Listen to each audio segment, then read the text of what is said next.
JoJo All-Star Battle R is a fighting game based on the popular TV show and comic book series JoJo's Bizarre Adventure. If you don't know what JoJo is, you should probably just leave now. I like JoJo, it's cool, and when they announced All-Star Battle R, I went, wow, that's really cool. Too bad it's probably gonna suck. All-Star Battle R is a remaster of the PS3 game JoJo All-Star Battle with no R, and while it got decent reviews, it didn't stay around long because 1, it's a licensed game and nobody really trusts those, 2, it came out in 2013 and JoJo wasn't really that popular to begin with outside of Japan since the TV show adaptation hadn't picked up steam yet, and 3, by the time it came out outside of Japan, the PS4 was already out, with no backwards compatibility. Oopsie. So being a PS3 exclusive wasn't that smart. The game got DLC and stuff and had a bit of a small competitive scene, but like, nah, you're already doomed by being exclusively locked to an already outdated system. And surprise, number 4, everyone that did want a JoJo fighting game was probably already playing Hertiage for the Future, which is an absolute banger of a game. It was developed by Capcom and was on the same engine as Street Fighter 3 Third Strike. It came out in 1999, but it had gotten re-released on the PS3 and Xbox Live Arcade, and was doing great there. It's still got a small active scene to this day. My main problem though is that it's only based on part 3, which is the worst JoJo part. The game's great, but man, there's so many cool characters that I would want to be playing as, and that's what All-Star Battle wanted to do. I had this friend that was super excited for it though, like, really excited. He pre-ordered the deluxe edition and everything, and I was worried for him, but you know what? The game came out and I went over to his house to play it with him, and the game was actually really fun, and enough for me to buy the game myself. Yeah, that's right, I bet you were expecting me to say that this game's bad, but not really. The animation, the mechanics, the movement, it feels really good. There's over 50 characters that are all unique, over 15 stages, a very reasonable single-player story mode thing, and yeah, it's good, but uh-oh, here comes Namco. Namco, for some reason, hates fun, and they don't let the game get rollback netcode, which, if you don't know what that is, it's basically magical internet witchcraft that makes the game lag less online, and once I played Guilty Gear Strive Online with rollback, I can't play any fighting game that doesn't have it anymore. I can't even play Smash Online anymore. One moment in paradise and you can never go back. It's very clear that this was a budget game for Namco, but it's still $50 plus a season pass, but you know, maybe it doesn't have rollback, but maybe at least the delay netcode won't be that bad. Never mind, it's horrible. There is a very real chance that there can be a full second or more of input delay, and it makes doing some very basic links near impossible. The online shouldn't even be on the main menu. But I was actually in the 1% here and had a friend that I was able to play the game with in person regularly with, so I've probably been like one of the 5 people that can actually appreciate this game, and I don't know, I just kind of want to go through most of the cast and talk about them, because there's some cool stuff in here, and the roster is huge, so you can easily get lost in not knowing where to start. The game's not as fast-paced and crazy as Hertiage of the Future, and I want to say it's like a cross between Street Fighter and Tekken, but honestly, I don't think I've played any other game like All-Star Battle R. I'm not gonna go over everyone just because some of them I don't got a lot to say about, but I do for most of them. Open the game. Johnathan is your normal Shoto. He's your basic fighting game character with a few extras. He's got a projectile, a shoryuken, and a traveling move of super armor. Also, all Hamon users can charge meter by pressing R1 or their style button. He's definitely the beginner character, which fits him. He does have some sauce though, of being one of the 3 characters that revive if they have enough meter at the end of the final round, and he has a lot of Easter eggs. Hamon users have Street Fighter style EX attacks where they can spend meter to do a more powerful version of one of their specials. It's really cool, and you can get some kooky stuff off of it. But honestly, I found myself having way more fun with Will Zeppeli, which is unfortunate, because nobody is going to be playing Will Zeppeli because I forgot he existed until I played this game. His personality and characterization is omega weak compared to Johnathan, who, despite basically being a Mary Sue, still has some cool stuff. Zeppeli is just very bland, but he's got so much more sauce than Johnathan. He's got awesome dive kicks and wacky movement. He has some of the best movement options in the game with a glide, and also being the only character to block in the air. It takes meter, but that's still huge. He's honestly one of my favorite characters to play as, and that's insane for being, you know, a guy that dies within like 4 episodes. Now, while Zeppeli might be one of my favorite characters, he easily gets beaten by Part 1 Dio is the fucking most easy to pick up monster in this video game. I picked him day one, and he is actually so busted. My friend over here is learning like a 20-second long combo or whatever, and all I gotta do is throw out space or stingy eyes, and it does like a third of their health if they do a jump in. This super is my life, my soul, my dog, my breakfast, my lawyer. It's so good. Young Dio is the only character that I'm somewhat confident with, and he's awesome. I feel like a loser for picking the lame, popular character, but listen, alright, a man can only take so many goofy setup projectile low mid-tiers. Sometimes, a man needs to unga bunga, and in an ultra mega side game like this one, it's a good pick. Dio has the lowest health in the game, which vampire characters typically get less health, but vampire characters also exclusively get gray health, which if you don't know what that means, it's mostly used in the newer Street Fighter games, but if you don't get hit for a long enough amount of time, you can gain a little bit of your health back.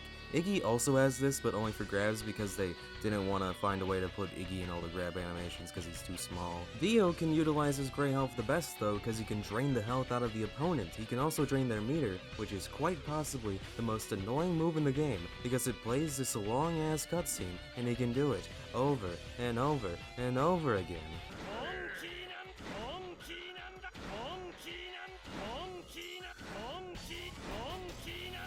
The remaster of this game came with a ton of new characters, and a lot of them were taken from fan feedback on who the most popular characters that weren't already playable were, and this could be very clearly seen with Speedwagon being added, because people fucking love Speedwagon for being so enamored with the guy that blocked his stupid fucking hack. Now, as much as we all love Speedwagon, he does propose an interesting challenge for including him in a fighting game, as he is the only guy on the roster that is a normal dude. No stan, no hormone, no vampirism, he's just a normal dude. How do you make him interesting? You give him his goons. Speedwagon can call in and swap out between two of his goons, Tattoo and the Asian. That is his official name, the Asian. Thank you, Araki. This does make him the only actual puppet character in the game though, because you can't really separate yourself from your stand like you can in Hertiage for the Future. Who gives a shit about magical punch ghosts when you got a big sledgehammer, a stupid blade hat, and two goons? Gonna be real, there's a few characters where I look at their move list and go, wait, that's it? But that is not how I feel about Part 2 Joseph. You can tell they had a lot of love for the best protagonist and made him feel great. He's got hammers, hormone, his clacker balls, a stupid Tommy gun he pulls out of nowhere. He can use his meter to block attacks while taking no chip damage or knockback. He feels like a really well thought out character. I really like him here. My only complaint isn't really his fault and is more of a game problem, but I watched Part 2 dubbed, and Benjamin Diskin was so good in his role, and hearing any other voice come out of young Joseph's mouth just feels a little wrong to me. As you can clearly see, LeBron James, The Japanese voice actor is still good, and I completely get why they didn't get all the English voice actors too, yeah. That would especially be a pain for Joseph because he has a counter where he predicts his opponent's next line and it's different for every character.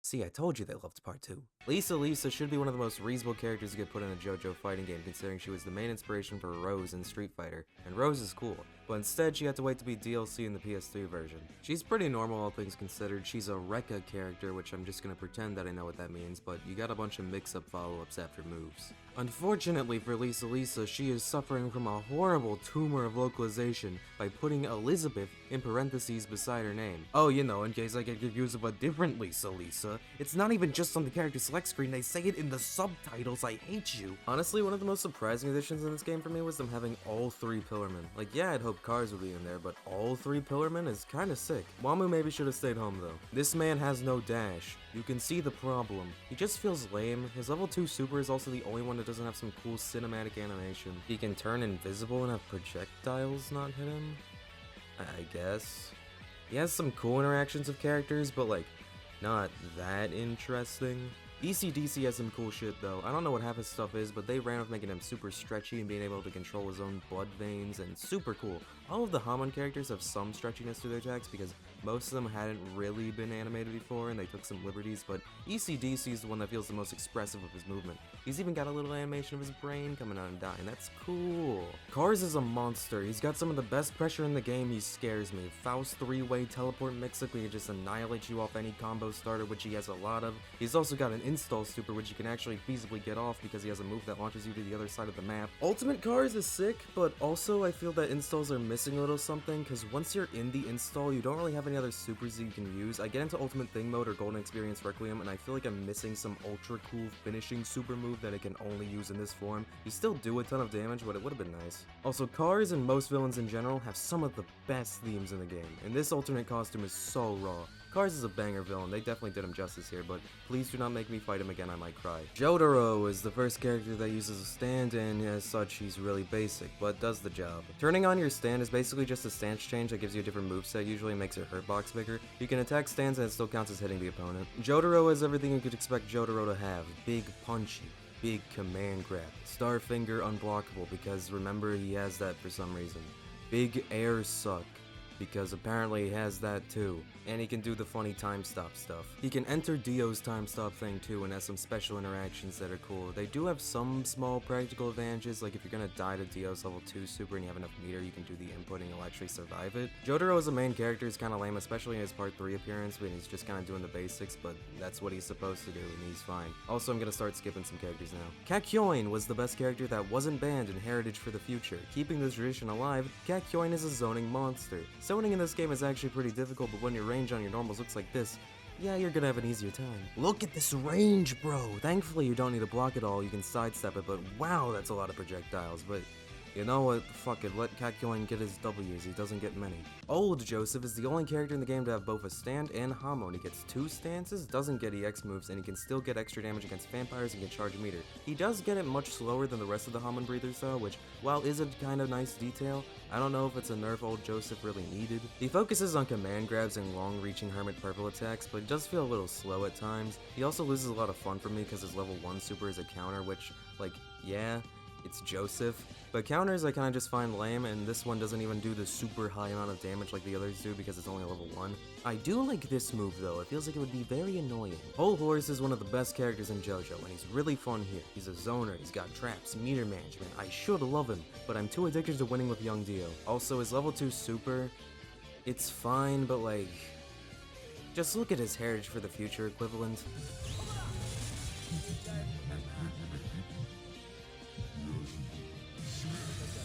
Man, that's got so much soul. Like, I get it, it makes complete sense why it's not like that here. That would, like it wouldn't make sense at all. But, man. Also, I Sir is said the best in Hertiage for the Future. There's no other take that even comes close. Speaking of Hertiage for the Future, Mariah. Mariah was one of the new characters added in R, and she is a complete reference to her Hertiage for the Future appearance. Her moveset is near 1-for-1. I guess some high up on the dev team used to be an old school Mariah main back in the day. Unfortunately, Mariah is the worst character in that game. I won't call her unfun, but I am not picking her. And you know, while we're on the topic, Pet Shop, you know, you gotta have some balls to be like, okay, 3rd time's the charm, we won't fuck it up again. I mean, I guess Pet Shop's fine, but also, like, what's the point? Do you care about this big dumb bird? Yeah, his fight is awesome in the show, but, like, do you really want to play as him when he's just a normal character?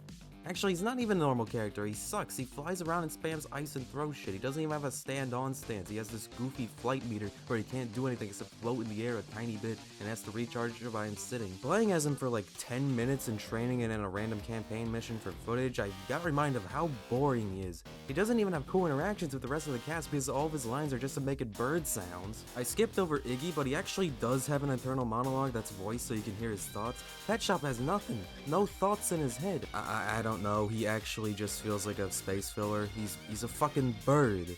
He got second at CEO Otaku and got beaten by Kakyoin, so I guess this game is actually just Hertiage for the Future too in the grand scheme of things. The way assists work in All-Star Battle R is kinda interesting. You pick a character, and then you pick a different character to be your assist. Each assist has these pink and blue points. The pink ones are normal, they go out and do their move, but the blue ones are performed whenever you call them in during hit stun, block stun, or knockdown, or any disadvantageous state. They fly out, break the opponent's combo, and that's it. They also put your assist on a pretty long cooldown where you can't use it offensively or defensively. It's cool, but I also think there could have been something else cool where they made dedicated assist characters from the source material, because I can think of plenty of characters that wouldn't be playable, but can make for some great assists.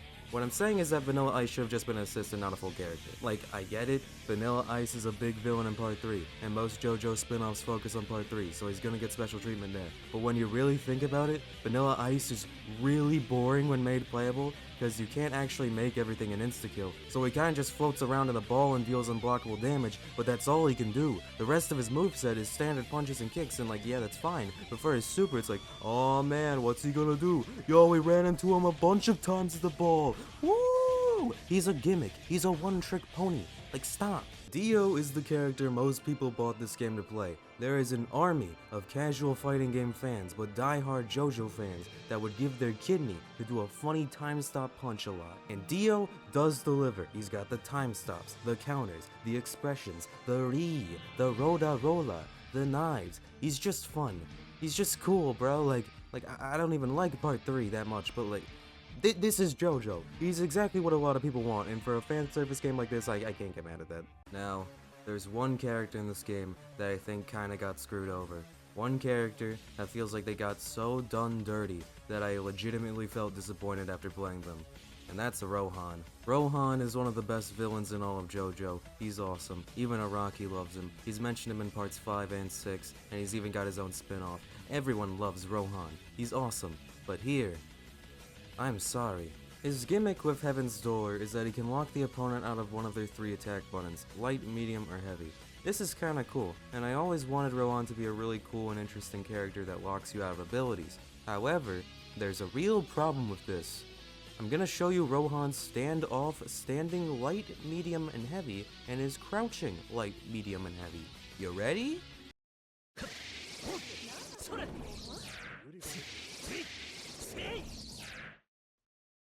They're all the same fucking move. He feels so lame. He can't combo when he standoff normals into each other. His specials and stand-on normals are all normal. He feels so clunky, and to get any good combos that lead into his main gimmick, you need to spend meter on a quick stand-on. And also, I don't think I've mentioned this before now, but every time you get knocked down with your stand, it automatically gets turned off, which is super annoying on Rohan specifically. Please let him have something. In a game where meter management is already super important, needing to use meter on getting to play the game like the rest of the cast feels really mean, and it's to balance out a gimmick, which in all honesty isn't really even that bad for the opponent. Most specials have 3 different versions for each button, so it's not like you're getting locked out of important character defining moves like if this was something like Guilty Gear. And speaking of Guilty Gear, they did Rohan's gimmick better with Biken and plus R. You can take away the opponent's ability to dash or jump, make all hits counter hit, or remove the opponent's ability to block. She actually just has Rohan's gimmick on a random fucking special move, and it's actually better there because she has an actual moveset that she can use too.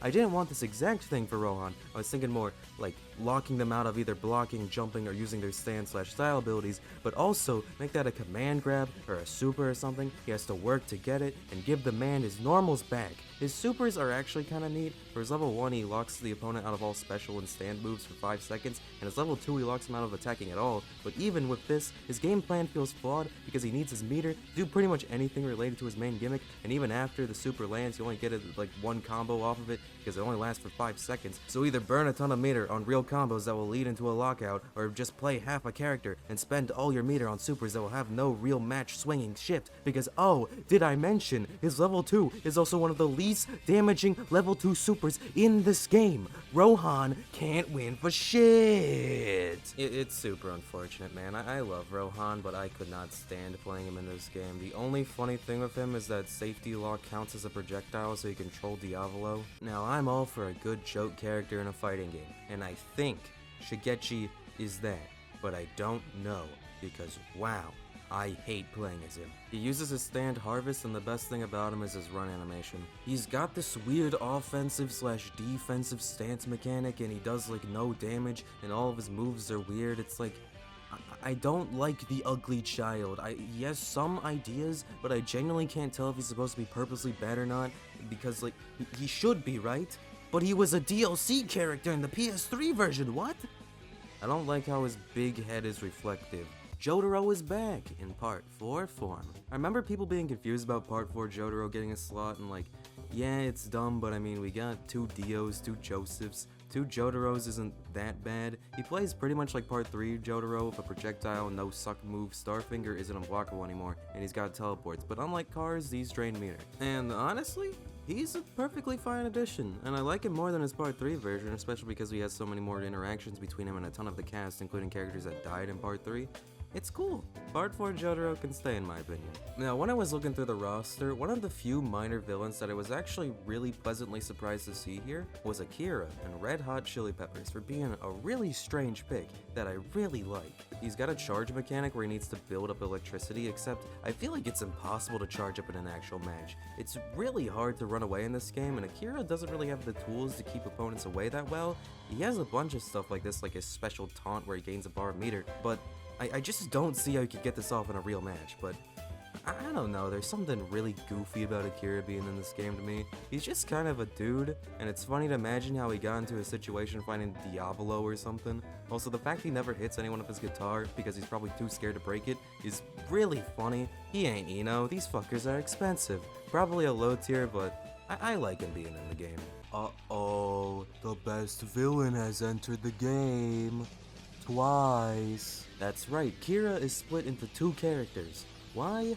Well, in the PS3 version, Kosaku here was the base roster character. That seems kinda dumb now, since as a fan that got in later, I always saw the first Kira as being the more iconic design, but if you actually look at it, Kosaku did get way more screen time, so I guess it made sense as to why they chose this Kira. But then, as DLC, Yoshikage Kira was added. So Kira is just kind of split into 2 different characters because Kosaku was the first and they had no plans to add another Kira. The way that the representation is split up is kind of weird. Kosaku has Bites the Dust and Stray Cat, and Kira has Sheer Heart Attack.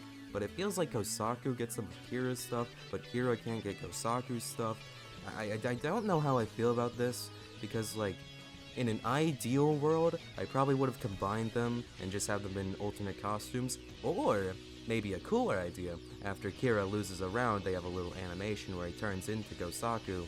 Kira is my favorite villain, and while this split up is kinda weird, we did technically get more Kira out of it. Yoshikage in particular is one of the most advanced characters in the game with tons of crazy bomb techs, throwing coins and placing bombs on people, getting to choose when they activate. The explosions can hurt yourself, it's awesome. Bites the Dust is also one of the coolest supers in the game because it rolls back time by 10 seconds, whatever damage you got hit by in the last 10 seconds is healed, and it also just looks sick. There's been fan things about how it could have been more accurate and looked crazier, and like, yeah, if this played like Guilty Gear or BlazBlue, I would have loved to see some more crazy ideas for this, but for how All-Star Battle R plays, I think it's fine.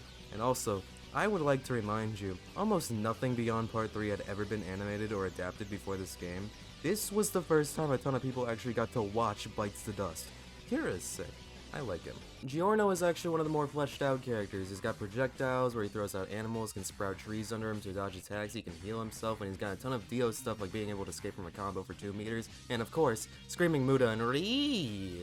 His install is also way more fun than Cars'. Big, super, mega punchy damage, unblockable projectiles, can negate almost any attack. He's awesome. But unfortunately, his assist is one of the best in the game, so I don't know how many people are going to be picking Giorno himself. Every character gets so many new combo routes of Giorno, it's insane. A lot of assists kind of get ignored, but Giorno is used everywhere, or at least was. He just fucking kills people. Looking at the Part 5 roster, you got most of what you expect for the main cast reps. Alright, you got Giorno, Bruno, Mista, Narancia, and then you got Fugo. Huh? They chose Fugo? The guy that gets left out on the boat? The guy that's used in one fight? Huh? And, well, yes, Fugo gets a slight pass into being alright, yeah, Fairy makes sense to be here, because he has a lot of stuff based on Purple Haze Feedback, which is a spin-off novel based on Fugo. That actually makes them cool. They don't have too many references to the spin-off content in this game. There was a costume based on Dead Man's Questions in a different JoJo game that was made by the same devs, but they didn't get brought over here. Maybe they could have added some stuff based on George Joestar, but that would have probably been a bit too far. Unfortunately, Fugo's poison doesn't instantly kill both the opponent and himself, which is his one ability. He just does regular poison damage and then it goes away over time. Boo. I love out of left field picks for any crossover game because for me, the normal characters, there's kind of an expectation there, you know, like, okay, they're gonna do this and that, and there usually won't be that many surprises. Like, I skipped over a handful of characters because there's just not a whole lot I can say about them. Like, I like Abdul, but what am I gonna say about Abdul, you know? The left field surprise picks is where I feel the developers get their creative energy to truly shine. And there's nothing more out of left field in this game than Prosciutto and Pesci. Because you don't get told to put these guys in the game, you get inspired to, and I love them. First off, no one asked for them. At all. One-time minor villains, I'm pretty sure never even mentioned again after defeat, unlike Notorious Big who got like one dialogue mention way after. Their fight is great, but like, who the fuck wanted them? One developer with a dream was gonna go all out on convincing their team to put in fucking Prosciutto and Pesci, and I salute them. First off, their theme, rock mixed with beach guitar that perfectly combines both of their vibes into a song, beautiful. Prosciutto is the one you play as, and Pesci throws around the fishing rod. Long range attacks and you can reel them in and then combo off them and then reel them back in again, and do it over and over for as long as you can. The combo routes are just bursting at the seams for these guys. Without looking anything up, I feel like I'm on the verge of being a badass and pulling off some insane shit. Your stand is interesting, because Grateful Dead is more based on getting command grabs and building up the opponent's aging meter. The higher it gets, the more abilities the opponent loses. At level 1, they can't stylish dodge, which is this game's kind of shabby version of parries. At level 2, they can't jump, and at level 3, they can't sprint. This character feels incredible, and I love watching them. There's this great set where a Prosciutto just goes insane and is destroying the guy. I love this character so much, bro. Oh, and how can I forget about them having my favorite super in the game?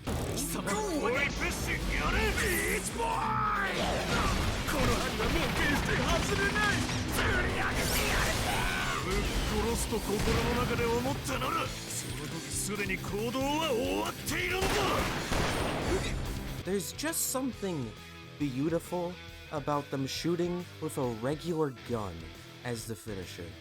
A regular gun. There's nothing that wraps up this character better.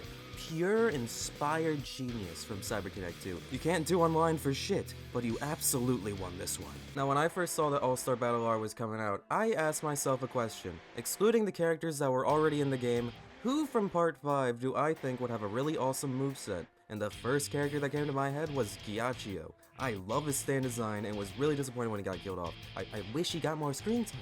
Thankfully, my wish was fulfilled and we got him in, and he is one of the strongest personalities out of anyone in this game. He's constantly neurotic and yelling at everyone. His super is him pissing himself off so he can beat the shit out of you more effectively. I love him so much. He's got some cool combos too of freezing the ground, and his level 1 super is him getting White Album Gently Weeps, which makes him so he can only take damage from a counter hit. I like him. He's not my favorite character to play as just because I didn't mesh with him that well, but I'm really glad he's in here just based off interactions alone.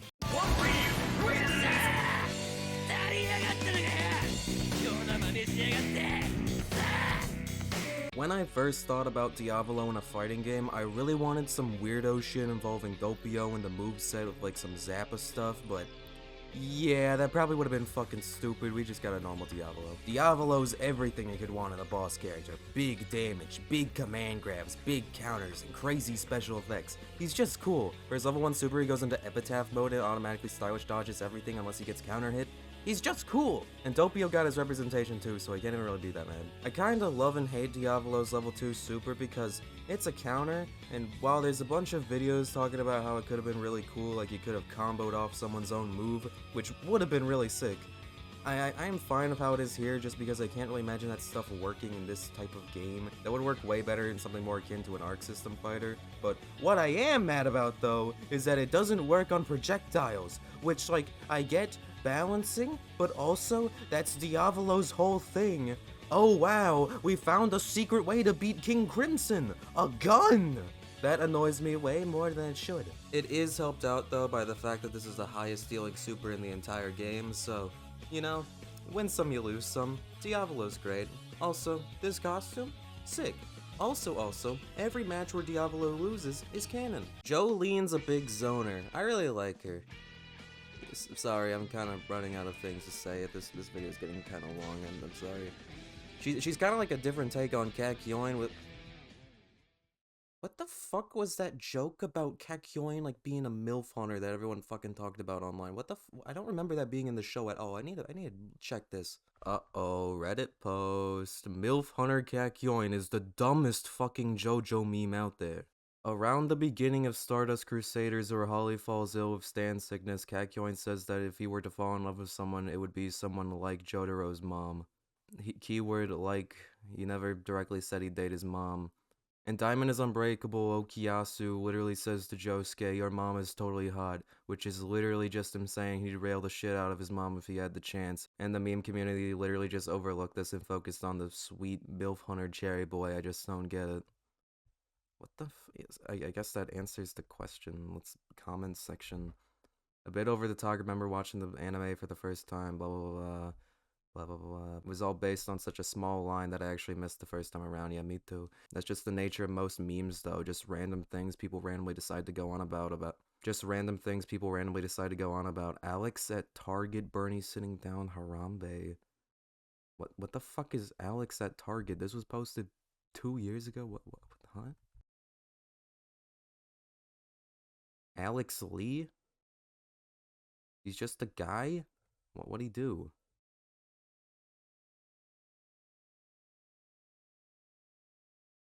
Yo. He just worked at Target? That's it? Did he do anything?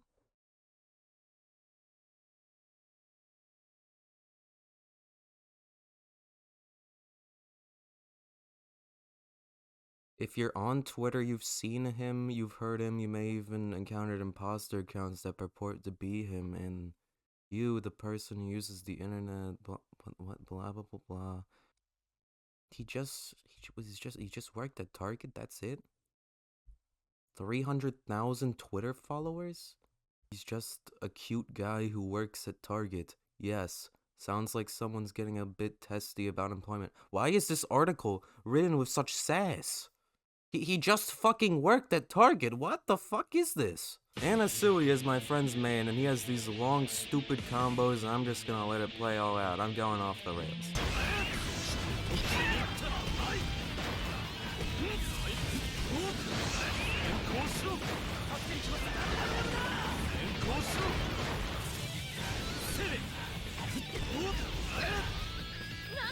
Poochie and Weather Report are actually a really interesting case, but also spoilers for the end of part 6 since that just came out on Netflix in case you somehow haven't watched it, skip to whatever time code is on screen. So, in the original All-Star Battle, Poochie had Made in Heaven and Sea Moon and all that. You know, why wouldn't he? That's his stuff. But, when All-Star Battle R was coming out, there was a problem. Because of how Netflix handled part 6, Stone Ocean wouldn't end for another few months after the game's release. And for a game that was being remastered almost entirely based on riding the coattails of the new anime fans, that's a pretty big problem because, you know, what if they buy the game, they could get spoiled and feel kinda robbed and end up with a bad experience. So, with definitely some pressuring from Netflix, R's base roster features pretty much a completely new character that is just Whitesnake.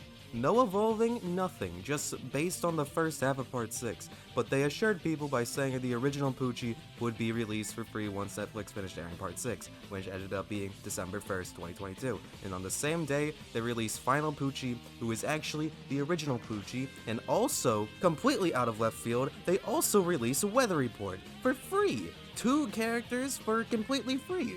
That's sick! Final Poochie has a meter where he has to say 14 words to the baby in order for it to transform into Sea Moon, who is really powerful. Sea Moon takes about 17 seconds to charge because, wow, that's a prime number, but if you take him out and put him back in over and over, it's faster. Whitesnake's super is him ripping the disc out of the opponent, but instead of taking your stand like in the show, he just takes your level 1 super, which is fair because, you know, not all characters have stands. D-Moon you can reasonably get in by like at least round 2 since the meter carries over, and remember, you are down on the ground for 12,000 years if you get knocked down. But if you let the opponent get made in heaven off, that's entirely your fault. This thing takes forever to go off. I really do like how they adapted it with the timer running out and the transition to space. It's sick. As long as you have a health lead, you win if you get made in heaven off. Weather Report I feel like was supposed to be base game, but they held off because he's based on him with the memories back, which is in the last batch of the part 6 episodes.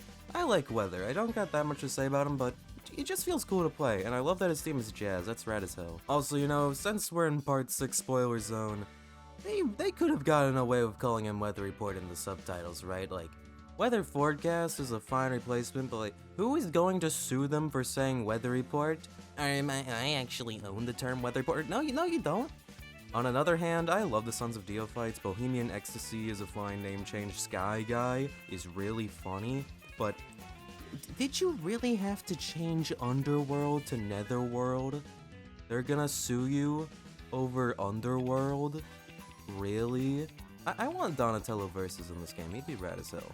Okay, on to part 7, we're almost done. Woo! Johnny Joestar is one of the most interesting characters in this game. Instead of a stand on and off, Johnny, and most part 7 characters, swap from being on and off their horse. When Johnny's on the horse, he has a wide range of mobility, but when he's off his horse, he can't traditionally run or jump because he's crippled. And his stand, Tusk, is based on evolving and getting access to new moves, shooting nails, spawning holes in the ground, and eventually upgrading to a beast of a character. I read part 7 just a few months ago, and I can say I really like this version of Johnny and how he's represented. His disadvantage state can be pretty bad, but if you know when to call out your opponent, you can seriously get the ball rolling. Also, since Steel Ball Run hasn't been animated yet, the PS3 version was the first time these characters have ever been shown in motion or voice, and I need these voice actors to reprise their roles in the anime.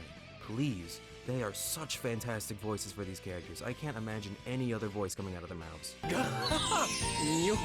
Gyro is another extremely interesting character for the fact that he's resource management on crack.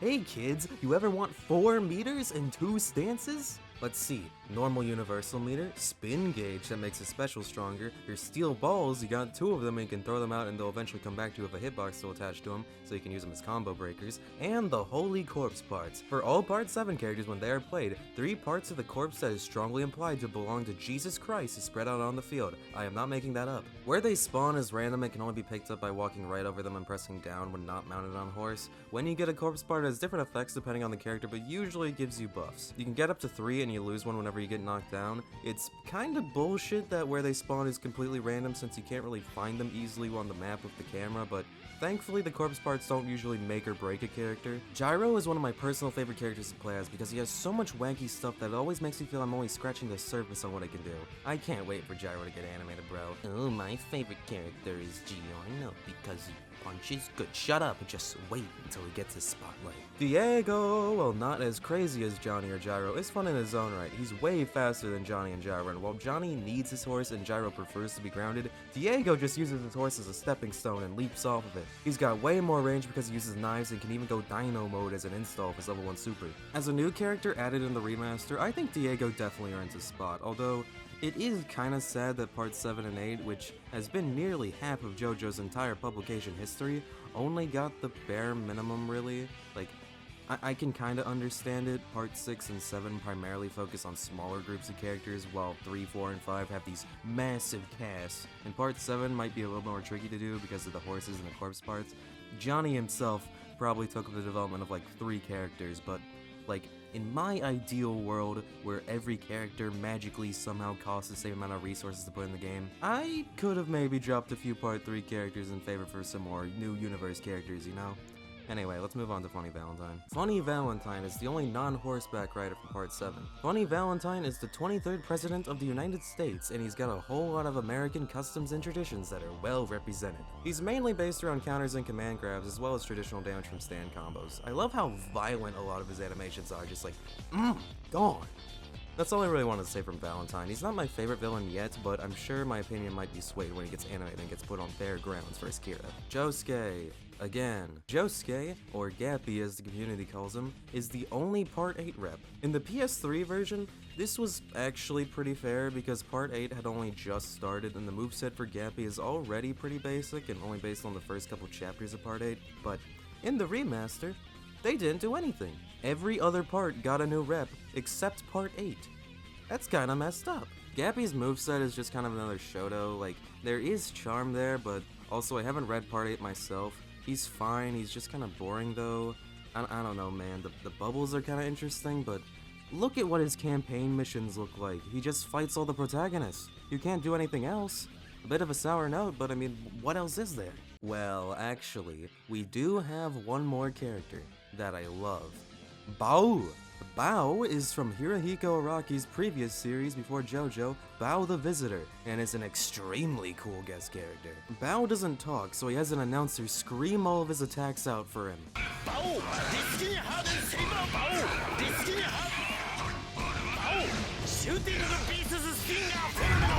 He's awesome. I love playing as him. He's got insane damage, command grabs, lightning, a railgun, which is a slightly worse version of Space Ripper Stingy Eyes, but it still gets the idea across. Bao is so much fun. He is a perfect wrap-up for this game's roster. He was the original last DLC character in the PS3 version's life, and what a great way to end it. I love the announcer's insistence on saying phenomenon, even though he has no idea how to pronounce it. I love his SNK as super.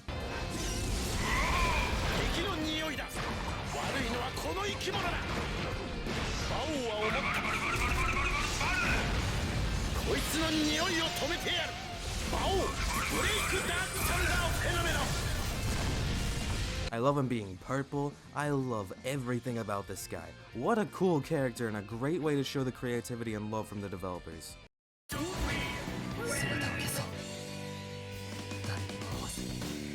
This game got so sabotaged, man.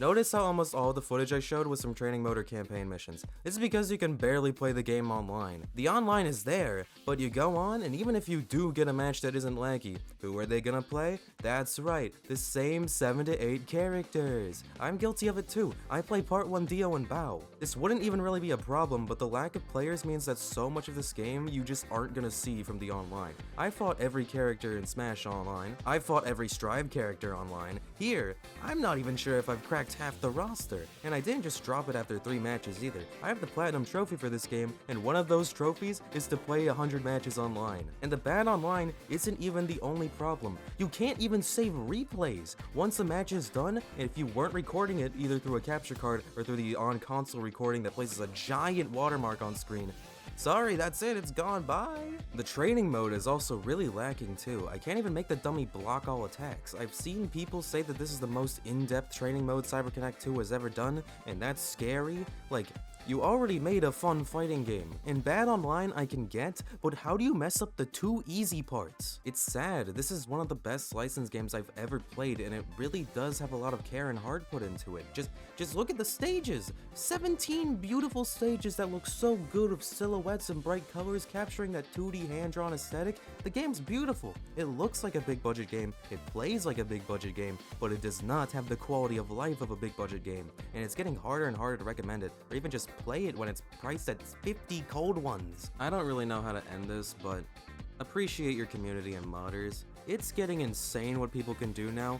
Loads of games are getting rollback, whether it's officially or fan-made, but it's so cool to see so many fighting games that are getting super accessible right now. So many games, even if they aren't the newest game in their series, are getting official support for the first time in years just to add rollback and give the fans that still love their game the best experience. Have you seen the crazy things people go through to play Smash Ultimate Online, but with as little of a delay as possible? Through Yuzu and then through Parsec, streaming it through the internet, and still less lag than Nintendo's online somehow? Hell, Melee isn't even just the rollback, you got the matchmaking and ranked modes now. What? Or, if you want, you can go onto Fightcade and play any 2D multiplayer game from Dreamcast and below with rollback for free. It'll probably be a long time until All-Star Battle R gets anything like this, and that's a shame. I don't know, man, I just want legends for this game about how XX_JohnnyXGyroEnjoyer_XX pulled off the craziest Johnny Infinite in grand finals while constantly teabagging and hopping on and off his horse repeatedly. I want to see the commentators yell at the top of their lungs about Diablo's counter super actually hitting, only for the Chad Rohan player to win with the ultimate comeback. Like, it shouldn't be that hard, right? Dragon Ball FighterZ is a respected mainstream fighting game. Why couldn't JoJo get the same treatment? It's not fair. That's what my opponent says after they get to a space over singing.